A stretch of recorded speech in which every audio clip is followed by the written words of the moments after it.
நம்ம சேனலில் வீடியோ போட்டோடனே உங்களுக்கு மெசேஜ் வரணும் அப்படின்னு நீங்கள் நினச்சிங்கன்னா ரைட் சைடில் இருக்கிற ரெட் கலர் சப்ஸ்கிரைப் பட்டனை ப்ரெஸ் பண்ணிக்கோங்க. அப்படியே பக்கத்தில் ஒரு பெல் சிம்பிள் வரும், அதையும் கிளிக் பண்ணிட்டீங்கன்னா உங்களுக்கு மெசேஜ் தவறாமல் வரும். சரி, வாங்க வீடியோக்குள்ளே போகலாம். வணக்கம் நண்பர்களே. மாரிச்சாமி தஞ்சை பழைய பேருந்து நிலையத்தில் இருந்து இறங்கிய போது சுல்லென சுட்டு கொண்டிருந்தது சூரியன். கதர் சட்டையும் பழுப்பு நிற வேட்டியும் அணிந்திருந்த மாரிச்சாமி நடக்க முடியாமல் மெல்ல நடந்தார். அவரின் சுருங்கிய தோள்களிலெல்லாம் வியர்வை பூக்கள் பூத்திருந்தன. மூச்சு வாங்கியபடியே நடந்து பேருந்து நிலையம் விட்டு வெளியே வந்தார். நாக்கு வரல, தாகத்திற்கு ஏதாவது குடிக்க வேண்டும் போல இருந்தது. அருகே இருந்த சோடா கடையில் ஒரு பன்னீர் சோடா வாங்கி ஒரு மிடரு குடித்த பிறகுதான் அவருக்கு உயிரே வந்தது.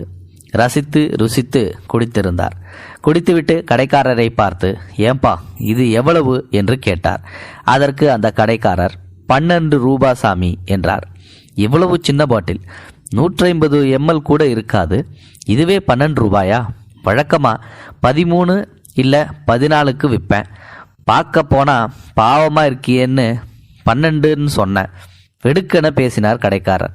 இந்த நேரம் பார்த்து ஒரு வயதான மூதாட்டி பிச்சை கேட்டு கடை பக்கம் வந்து கையேந்த, சீச்சி போப்போ என்று துரத்தினார் சோடா கடைக்காரர்.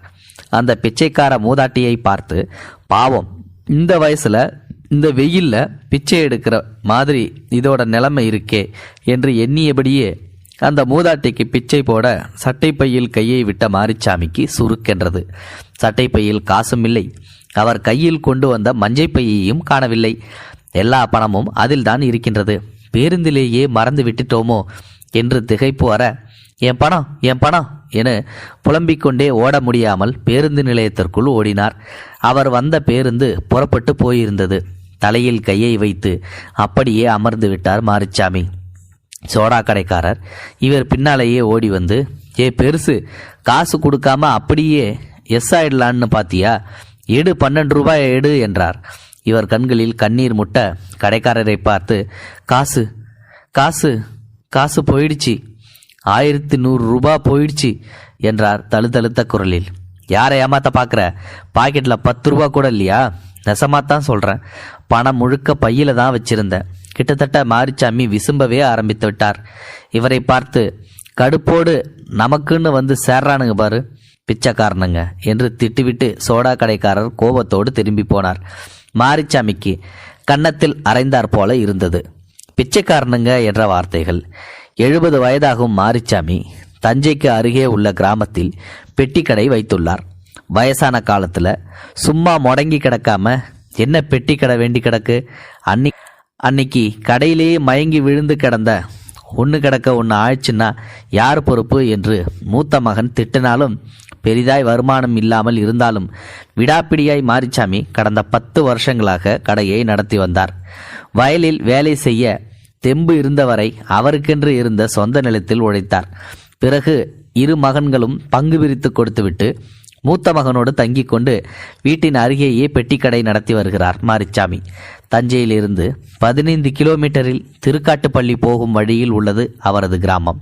2 வாரங்களுக்கு ஒரு முறை அவரே தஞ்சைக்கு வந்து தனது கடைக்கு தேவையான முறுக்கு, தேன் மிட்டாய், பருப்பி, சீனி மிட்டாய், கடலை மிட்டாய், மைசூர் பாக்கு, மிக்சர், ஊறுகாய், பொட்டலங்கள் என அனைத்து இனிப்பு மற்றும் கார வகைகளை மொத்த விற்பனை நிலையமான அண்ணாச்சி கடையில் தான் வாங்குவார். அதே போல இன்றும் வரும்பொழுதுதான் பேருந்திலேயே தனது மஞ்சப்பையை தவறவிட்டு விட்டார். அதில்தான் அத்தனை பணமும் இருந்தது. இப்பொழுது என்ன செய்வதென்று ஒரு நிமிடம் திகைத்து போனார் மாரிச்சாமி. பிறகு அண்ணாச்சிக்கு தனது 6 வருடமாய் பழக்கமானவர் அவரிடம் நடந்ததை சொன்னால் நிச்சயம் கணக்கில் வைத்துக்கொண்டு பொருள் கொடுப்பார் என மனதை தேற்றிக் கொண்டார். கிராமத்துக்கு திரும்பிச் செல்லவும் அவரிடம் பணம் கேட்டுவிடலாம் எனவும் முடிவு செய்தார். வெயிலை பொருட்படுத்தாமல் தெற்கு வீதி நோக்கி நடந்தார். குடித்த பன்னீர் சோடா நாக்கில் இனித்தாலும் பிச்சைக்காரன் என்ற வசவு மனசில் கசந்தது.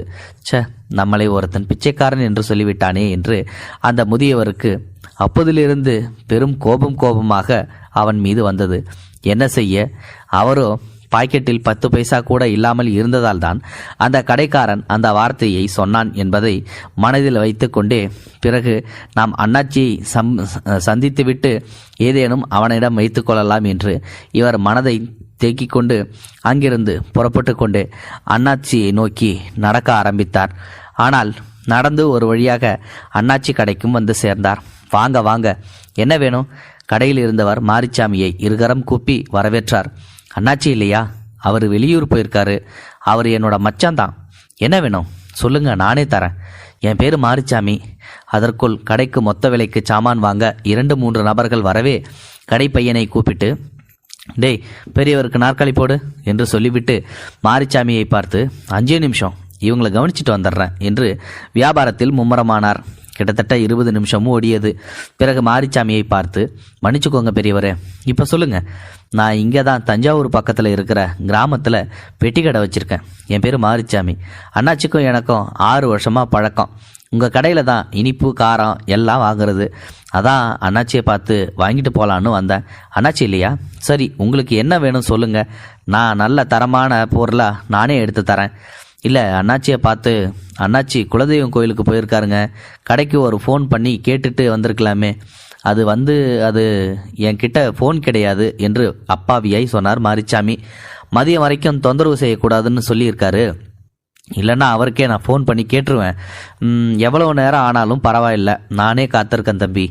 சரி பெரியவரை, ஒன்று பண்ணுங்க, எப்படியும் அண்ணாச்சி 4 மணிக்கு கிட்டத்தட்ட வந்துடுவேன்னு சொல்லியிருக்காரு. இப்போ 12 மணி தான் ஆகுது. உங்களுக்கு வேறு வேலை ஏதாவது இருந்ததுன்னா போயிட்டு 4 மணிக்கு வாங்கலேன். எனக்கு அப்படி எதுவும் வேலை இல்லைப்பா, உங்களுக்கு பிரச்சனை இல்லைன்னா இங்கேயே உட்காந்துக்கிறேன் என்றார் கெஞ்சலாக மாரிச்சாமி. சரிங்க, தண்ணி கொஞ்சம் குடிச்சிக்கலாமா? என்ன பெரியவரை, இதெல்லாம் கேட்டுக்கிட்டு தாராளமா குடிச்சிக்கங்க. பானையிலிருந்து தண்ணீரை எடுத்து மடக் மடக் என்று குடித்தார் மாரிச்சாமி. சரியான தாகம் போல. டீ இல்லை சோடா ஏதாவது குடிக்கிறீங்களா என்று கேட்ட கடைக்காரரிடம், வேண்டாம் தம்பி படக்கென சொன்னார். காலையில் நிகழ்ந்த பன்னீர் சோடா சம்பவம் அவரை உறுத்தி கொண்டே இருந்தது போலும். பிறகு கடையின் மூலையில் ஒரு ஸ்டூலில் அமர்ந்து கொண்டார். கடைக்கு வருபவர்கள் போவர்களை எல்லாம் வேடிக்கை பார்ப்பதை தவிர அவருக்கு வேறு என்ன செய்வதென்றே தெரியவில்லை.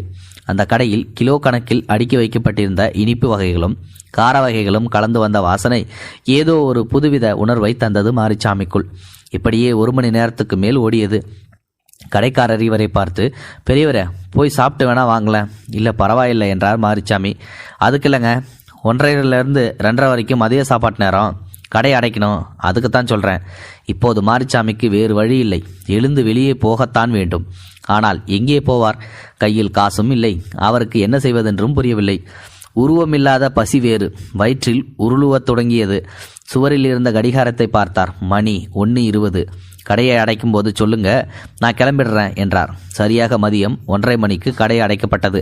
கடையை அடைத்துவிட்டு கடையில் இருந்தவர்கள் கிளம்ப, தெருவில் இறங்கியபடியே சாப்பிட்டு வந்துடுறேன் என்று சொல்லிவிட்டு கொஞ்ச தூரம் மெதுவாக நடந்தார் மாரிச்சாமி. கடையில் வேலை பார்க்கும் பையனும் சைக்கிளை எடுத்துக்கொண்டு சாப்பிட கிளம்பினான். கொஞ்ச தூரம் இவர் நடந்து வந்திருப்பதை கண்ட கடைக்கார பையன், பெரியவரை சாப்பிடத்தானே போறீங்க, வாங்க சைக்கிளில் ஏறுங்க, நான் கூட்டிட்டு போறேன் என்றான். இல்லப்பா வேண்டாம், நான் போய்க்கிறேன் என்றார் இவர். மறுமுறையும் கூப்பிட்டு பார்த்தான். இவர் மறுக்கவே வேகமாய் சைக்கிளை மிதித்து கொண்டு சிட்டாய் பறந்து விட்டான் அந்த சிறுவன். இருந்த இடத்தில் நின்ற மாரிச்சாமி இருவரும் கண்ணிலிருந்து தெருவுக்குள் மறைந்து விட்டனர் என உறுதிப்படுத்தி கொண்டு மீண்டும் கடைவாசலுக்கே வந்து சற்று நிழலாய் பார்த்து அமர்ந்து கொண்டார். ஒவ்வொரு நொடியும் நகரவே மறுத்தது. எப்படியும் 4 மணிக்கு அண்ணாச்சி வந்துடுவார், அவரை பார்த்து விடலாம் என்ற ஒற்றை நம்பிக்கையில் பசியோடு அமர்ந்திருந்தார் மாரிச்சாமி. கடைவாசலில் அமர்ந்தபடியே தூக்கத்தில் ஆழ்ந்தார். பெரியவரை கடைக்கார பையன் வந்து உலுக்கி எழுப்பிய போதுதான் எழுந்தார். என்ன மதிய சாப்பாடு சாப்பிட்டு ஒரு விட்டுட்டீங்க போல இருக்க? மயக்கமா? அவ்வளோ தூக்கம் போல? கடினப்பட்டு சிரிப்பை வரவழைத்து சிரித்தார். மீண்டும் அதே மூளை, அதே ஸ்டோல் என அமர்ந்து கொண்டு எப்பத்தான் மணி 4 ஆகும் என காத்திருந்தார். மணி 3:10 என காட்டியது. கடைக்காரரிடம், அண்ணாச்சிக்கிட்ட பேசுனீங்களா என்றார். கொஞ்ச நேரத்துக்கு முன்னாடி தான் ஃபோன் செஞ்சேன், இன்னுமே கோவிலில் தான் இருக்காருன்னு சொன்னார். நீங்கள் வந்திருக்கீங்கன்னு சொன்னேன், அதுக்குள்ளே சிக்னல் கட் ஆயிடுச்சு. எப்படியும் இன்னும் கொஞ்ச நேரத்தில் அவரே ஃபோன் பண்ணுவார். அந்த கொஞ்ச நேரம் என்பது எப்போது என்று தெரியாமல் பானையில் இருந்த கொஞ்சம் தண்ணீரையும் குடித்துவிட்டு மீண்டும் கடையின் மூலையில் அமர்ந்து கொண்டார் மாரிச்சாமி. அவ்வப்போது சுவர் கடிகாரத்தை வெறித்து பார்த்தார். இப்படியே மணி 3:30 ஆகி, பிறகு 3:40 ஆகி, பிறகு 4:15 ஆகியது, பிறகு 4:30, பிறகு 4:40 தாக்கியது. எதிரே டீ கடையிலிருந்து கடைக்கு டீ வந்தது. பெரியவரே கொஞ்சம் டீ சாப்பிட்றீங்களா என்றார் கடைக்கார பையன். மாரிச்சாமிக்கு கொஞ்சம் டீ குடித்தால் நன்றாக இருக்கும் போலதான் இருந்தது. ஆனால் ஒரு வரட்டு பிடிவாதத்தில், இல்லை வேண்டாம்பா என்றார். ஏன் மதியம் சாப்பிட்டதே இன்னும் செரிக்கலையா என்றார் கிண்டலாக. அப்படித்தான் போல இருக்கு என்று இவரும் பதிலளித்தார். ஒரு வழியாக 5:15க்கு அண்ணாச்சியிடமிருந்து ஃபோன் வந்தது. சரிங்க மச்சான், ஆகட்டும் மச்சான், ஒன்றும் பிரச்சனை இல்லை, அது வந்து என முடிப்பதற்குள் மீண்டும் டவர் பிரச்சனையில் ஃபோன் கட் ஆனது. மாரிச்சாமி கடைக்காரரை பார்த்து ஆவலாய் பார்த்தார்.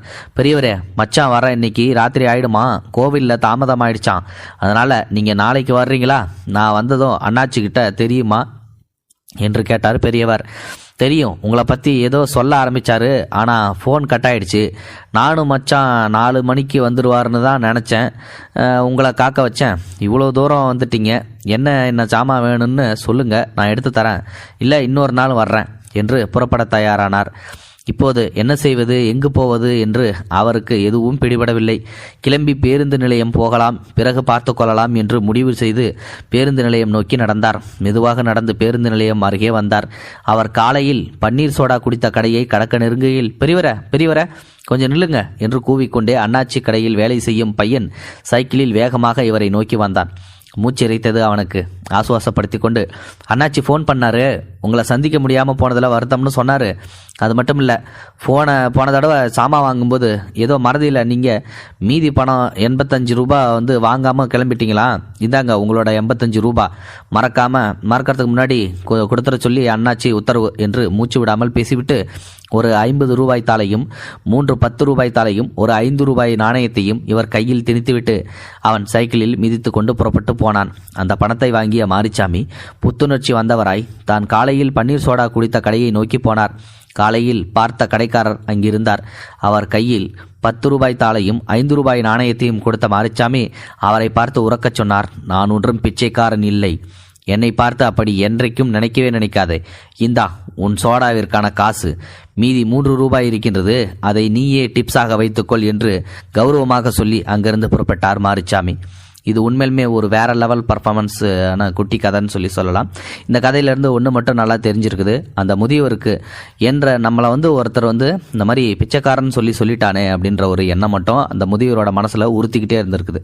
சாப்பிடாமல் பட்னி கிடந்தாலும் பரவாயில்ல, பிச்சை கூட மட்டும் எடுக்க மாட்டேன், அதே மாதிரி இந்த பேரை சொன்னவனுக்கும் பாடம் புகட்டாமல் விட மாட்டேன் அப்படின்னு சொல்லிட்டு இந்த பெரியவரோட மனசில் ஒரு வைராகியம் இருந்திருக்குது. இந்த வீடியோ பிடிச்சிருந்தா லைக் பண்ணுங்கள், உங்கள் ஃப்ரெண்ட்ஸுகளுக்கு ஷேர் பண்ணுங்கள், கூடவே சேனலையும் சப்ஸ்கிரைப் பண்ணுங்கள். தேங்க்யூ ஃபார் வாட்சிங். இது போன்ற செய்திகளை உடனுக்குடன் நீங்கள் தெரிந்து கொள்ள மறக்காமல் எங்களுடைய சேனலை சப்ஸ்கிரைப் செய்யவும், கூடவே பக்கத்தில் வரும் பெல் ஐக்கானையும் கிளிக் செய்யவும்.